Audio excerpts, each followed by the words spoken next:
and welcome into this week's book club episode where we're breaking down Bloodline by Claudia Gray. If you are unfamiliar with the series, you can go ahead and click on the thing there. It will take you back to the beginning. But basically, we are going through this book a couple of chapters at a time, 2 chapters at a time to be specific, and we're breaking down the nitty-gritty of what's being discussed. We've done this for a couple of books already. We have already done the Aftermath trilogy. You can check the description of the video for a link to that as well if you are interested. But really, we're getting through this book because I think it's going to be helpful for those of us as we go into watching The Rise of Skywalker in just a couple of months. Of course, I would hope this would remain interesting if you were finding it after the release of Rise of Skywalker.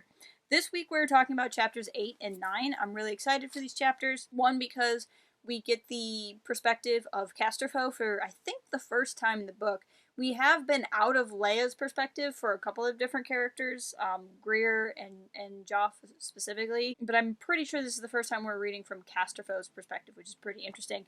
And then chapter 9 kind of shifts this book in an entirely different direction than it was already going. So we have a couple of interesting things here. I want to make one note. I think early on in the series, maybe even in the first video in the series, I said that I think I said the incorrect year this book takes place in. This book takes place 6 years before The Force Awakens, and The Force Awakens is 30 years since Return of the Jedi. I think I was saying this book is 30 years since Return of the Jedi, and the 6 moved in my head. So that's something I have rechecked and just wanted to clarify in case that mattered to anyone. But yeah, this is 24 years technically after Return of the Jedi. But now let's get into the actual discussion of the story. So chapter 8, as I was saying, it's the first time I believe that we are in Casterfo's point of view. This is a really, it's interesting here. Whenever I'm reading a book, I like to pay attention to whose perspectives do we get to read from. Sometimes it's very specific choices, so I recently read A Crash of Fate by Zoraida Cordova. In that novel, you only get the perspective of Izzy or Jules, the 2 main characters in the story, and you alternate between them. You take a book like Aftermath that we already read, you get characters, perspectives from all over the place. All of the main characters, you'll take turns reading from their perspective, you'll get interludes. And the reason why I bring that up is it can be very telling to you about a character if they have, their perspective shown. For a character like Casterfo, who, because we're remaining spoiler-free here for anybody who is reading through the book for the first time, at this point in time, we don't know who he is as a character. We don't know his true motivations necessarily. He's set up to be more of a rival, not necessarily an antagonist, but certainly somebody who is against some of what Leia is fighting for, and they're at odds for so long in the book. So to actually finally get, his perspective and see him in a light that isn't through Leia's eyes is an important point for looking at his character, and it's something I find interesting. Anytime I get to a book and I start to, get to see from this other character's perspective, or I'm denied a character's perspective, it's usually, it is an intentional choice by the author. Sometimes it's stylistic, as it is in A Crash of Fate, but sometimes it can lead to insight or meaning, as I think Bloodline does. Bloodline is set up to be a political thriller, almost like a Jack Ryan book in space, if you will, only with Leia. I think, I've never read a Jack Ryan book, but I would assume that's what it's like. Claudia Gray is going to be very intentional. She's not showing you somebody else's perspective because it's easy. She's showing you somebody else's perspective because it becomes relevant. So we get to Casterfo's perspective. Here he's thinking to himself, I was so heroic and I was going to do the right thing, and it doesn't matter that we're at odds. Helping Leia was the right thing to do, and I was going to go in and do it, darn it. And she lied to me, and, he's not necessarily angry about it, but he is upset. And it's telling, because unless you think that Claudia Gray is going to outright trick you, what we now know is that he really did want to help Leia. There have been stories I've experienced in the past where the writers are just downright point-blank liars when it comes to perspective of an unreliable narrator. I guess it's up to you whether or not you think Claudia Gray is going to be one of those. So now we're reading from his perspective, and we can learn that he does actually want to work for the good of the New Republic and help Leia to the extent that that's for the good of the New Republic. even though we might be concerned about some of his other motivations or influences. This is kind of a case where I don't necessarily blame Leia for how she reacted in this situation. Castrophil has been nothing if not antagonistic towards her whenever they've gotten into some kind of scuff. They've only fought at this point his adoration for all things Imperial and his ties to the centrist. It makes sense that she wouldn't trust him, and based off of the people she's known in the past, it makes sense that she wouldn't trust him. So I get what Leia is doing. However, reading from Castrophil's perspective, I can see it. Castrophil is that young, untested guy that has so much tact until he doesn't. It's almost like he's better with an audience than he is one-on-one. And those are certainly two different skill sets, so that is something that would make sense. I really like the emotions and how they get done in this book, or how they get portrayed in this book, because Gray is so good at writing perspectives and writing varying perspectives and seeing how these people will clash. So I'm not necessarily, at this point in the book, super sympathetic to everything Castrophil has to say. I can get why he'd be annoyed, right? He isn't a child. He's younger than Leia. He's certainly young enough to be her son, but he's not a child. He is a senator. He is not being treated like one. He would see Leia as being just as antagonistic towards him as he of her, and not respecting him in the same way he was respecting her. This is where there's a turn in their relationship, however, because nothing bonds two people like the gauntlet of battle. So they are escaping. Leia is riding and shooting at Nikto, and he's piloting, and turns out he's a really good pilot. And after they get back safe, we have a brief moment where once again we are getting more hints at Greer's past. But just as a writing note, I really like how they've been doing this. I mean, she's laying so many hints. It's like, okay, come on, get to it already. I want to know what's up with Greer. But I like how it's being laid through how they talk to each other. So how Leia talks to Greer. So Leia is like, do you miss it? She's not like, hey, Greer, do you remember that tragic thing that happened to you in your past and how now that's the reason why you can't fly? How does that make you feel? Like, it's not really obvious exposition dialogue, so Gray is able to lay the groundwork for this secret by having realistic dialogue, by how people actually talk to each other or talk around things when they're trying to hear from each other. And she's just very masterful in what she's doing. And so I mostly wanted to point this out because I like how she writes these type of things. We also get them talking about how great Joff was. Joff has come in and he did some really crazy flying in the tunnels in his X-Wing, and it sets him up for being another talented person. So this is just kind of a lay of the land of our side characters. But here's where we get to the stuff the big stuff between Leia and Castrophil. Leia has gone from being able to see him in an Imperial uniform to being reminded of Ben coming back after a crazy roughhouse day with his friends. Ironically, I guess he can be in an Imperial uniform and remind her of Ben, now can't he? But anyway, she's already going to now seeing him in a more sympathetic light and a more emotional light rather than rawr, you're my enemy type. She trusts him enough to show him the Hutt Slayer footage. Which we talked about before, this video of Leia, some would say murder Jabba the Hutt, others, like myself, would say yes, she kills him, but, it was arguably at least somewhat self-defense. Regardless, she trusts him enough to allow him to see the footage. She doesn't make him watch it, but lets him, and in a moment of maturity that he hasn't really shown up until this point, he sees this footage and he understands the gravity of what he's looking at, and he understands, why Leia would kill Jabba, and in something he could easily have been embarrassed about her state of dress. He easily could have turned on her for what she did. Gray says he understood what he's looking at, understands the fight that she's had to go through in her life. And this is when they really finally actually start talking about politics, and not arguing about politics, and not using platitudes, but really, really talking. And Leia finds that Castrophil seems the exact same mistakes and the exact same weaknesses that she sees in the New Republic.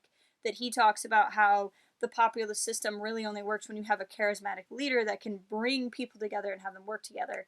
And when you don't have somebody like Mon Mothma in charge, you need the strong government in case you don't have a strong leader. Where Leia's solution would probably be more to the effect of just finding a strong leader. And in fact, at one point it said that, we see the same problem, we just see different solutions for it, which I like to think that good, honest, actual people in government, if there's, any of them that exist, regardless of their background, really do want what's best and really do want to work towards a greater good, and that you can see multiple solutions to that, and sometimes those solutions might fall on one line, one side or another, but ultimately if your goal is, what's best, then you are also interested in working with other people who have other perspectives, and you can kind of come to a compromise that might work for everybody instead of just the people you would be aware of, or just with the solutions that you might be aware of.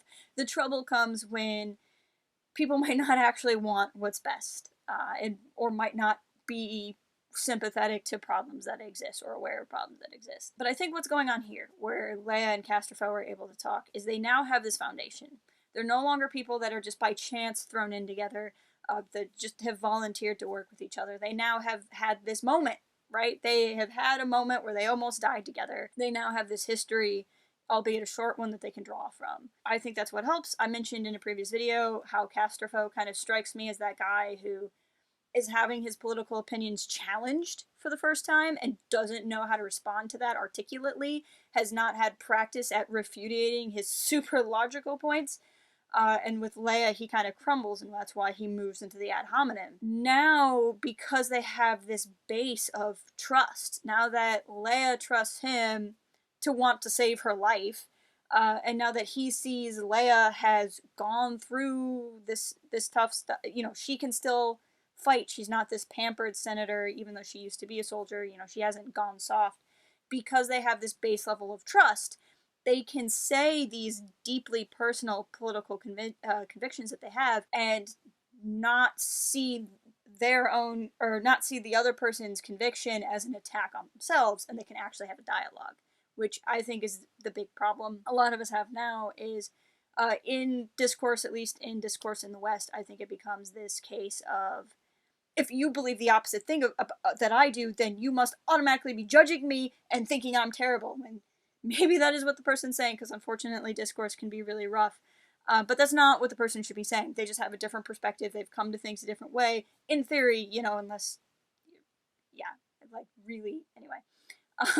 But most decent people, they just have a different perspective because they've gone through different walks. And when you can have that trust that you actually want to work through something together, then you can actually have constructive dialogue, and this is where they're at, to me, is they've finally hit this point of, okay, we can have constructive dialogue because we trust where the other person is coming from. Beyond that, they move into discussion on Renriven D, and talk about how he must have a sponsor, that he got too rich too fast and he's funneling his money too many places, and they want to keep investigating because there's just some suspicious stuff. They talk about the older woman, about the planet of Daxam 4, and they make plans to continue their investigation, and that takes us to Chapter 9. Chapter 9, they are reporting before the Senate. So now they are standing together in the Senate.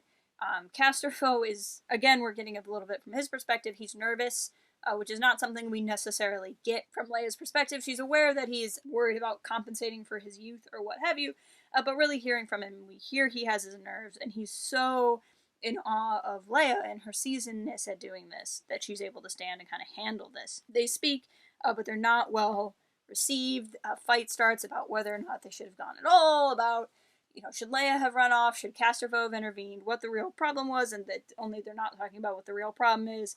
They continue to just debate as they always done. We see that Casterfo still has faith in the system, that he sees this as hopefully just the posturing that they have to do for the cameras, and that later they will eventually settle in and actually want to work on something. That he's young enough and kind of, I don't know that naive is really the right word, maybe idealistic enough to hope that the system could still work. Because he's the guy that thinks, that a government solution is the solution, and that if they could work together, they can accomplish what they're trying to accomplish. Leia is largely not that way, not because she doesn't believe in the idea of government, but she's just too cynical to believe in the idea of government, if that makes sense. But their skirmish wouldn't be the final big skirmish of the day. Lady Carices. One of you was kind enough to put that descriptor for me in the comments. I think I'm saying it now, Carices. She has her own thing she wants to launch into the Senate. She goes out and she does this rousing speech about the ineffectiveness of the Senate and asks that they abolish the seemingly only ceremonial position of chancellor and elect a first senator. So a senator that would be above other senators, would have more authoritarian power, and can really get things done. Now, she's hoping that just bringing this up will give her some fame, and it will be discussed over a long period of time. But Castrophil, who's frustrated, rallies the whole Senate, gets a vote passed, and they have decided that they're going to work towards electing a first senator and coming up with what that actually means for the position, which at first she's kind of jealous of, but then realizes, like, hey, this is actually really good for me. She comments on how good Castrophil is, because the way he frames his speech is not to vote for or against the idea of a first senator, but to vote for or against the status quo of the ineffectiveness of the Senate. Now, at the end of the chapter, just to skip ahead, because I want to get to another bit there, but to keep the train of thought going, Leia eventually gets nominated as the populist candidate that's running for first senator, which of course is a stick in the mud for her because she wanted to retire and now she might be running the whole dang New Republic. That's now where the story has gone. So we started with, hey, you know, this one final hurrah of an investigation, and now we're like, oh wait, election. But now to go back in, there's a really interesting moment that was both highly sentimental to me but also interesting in a lot of ways. So Leia talks about how she did some research into her birth mother. That she knows her birth mother is Padme Amidala. She knows that Padme Amidala was the senator from Naboo, and she was there when Chancellor Palpatine dissolved the chancellorship and became the Emperor. And she's having this connection with her birth mother that she never really got to know. And she's kind of been denied a connection with both of her birth parents. Her only connection to Anakin was as he was Vader and torturing her. So she has no real connection to her biological mother, and only a bad connection to her biological father, in a way that Luke has had something better. But that's getting off topic. But Leia's having this really nice connection. It was really nice to, you know, read Leia thinking about Padme. But then there's a part of me that's like, these people are really freaking out. Like, I get that the populists are upset because this first senator business really goes against what they're into. To me, it doesn't feel quite the same. I mean, like, when Palpatine dissolved chancellorship, he declared an empire. Like, they're still a republic. They're still gonna have an election of a leader. It's also kind of funny to me to then connect it to Padme, who was from a planet where they have a democracy, but a democracy of a monarch, which is effectively what the New Republic could be becoming. And like, everyone thinks Naboo is great. So it was this, my one kind of thing is, there's a part of me that feels like that reaction is almost a little bit dramatic, but also knowing what I know and knowing where the galaxy is going to end up, maybe it's not quite so dramatic. But that was my one thing with reading it. I was like, okay, I get what you're trying to do and it's really nice, but I also feel like, take a deep breath, Leia, it's going to be okay. Like, all is not lost right now. You haven't even, like, outlined the powers of the first senator, so, and that's where some of the book is going to go from here on out. But that's what I got this week. I hope you guys enjoyed the reading. For next week, we're going to read 10 and 11, so we're just going to keep right on with reading 2 chapters at a time. Please leave me a comment with your thoughts on the book so far. Let me know what you thought. What do you think of Castrophil? I'm really curious. If you're reading the book again, I'm curious what you think. Just be careful to mark anything you might say as spoilers. If you're reading the book for the first time, I would love to know what you're thinking of Castrophil so far, and what your thoughts were on anything else that we discussed. As always, please follow us on the socials if you haven't already, and I will talk to you guys next week.